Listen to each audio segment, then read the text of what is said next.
Good afternoon mga boss. Dito naman tayo sa workshop. Magta-top overhaul tayo ng Canter 4D35.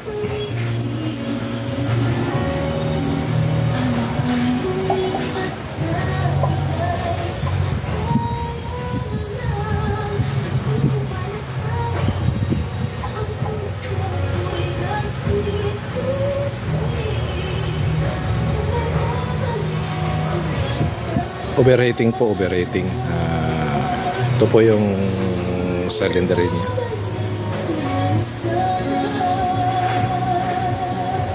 Sinukat ko naman po, may kunting bingkong po. At saka itong isang barbula, yung valve ring nabiyak po. Kaya madali lang po palitan. Tatanggalin na po lahat yung mga barbulan na yan. Revolve natin na ulit yan. Bukas lilinisin po natin yan. I-pressure wash natin yan para malinis bago i-grind valve po.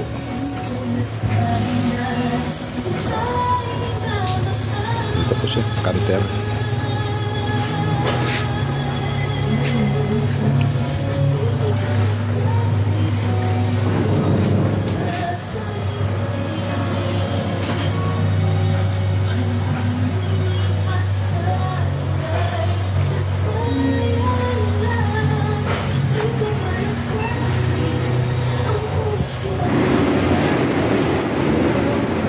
Tinatanggal na po sa ilalim yung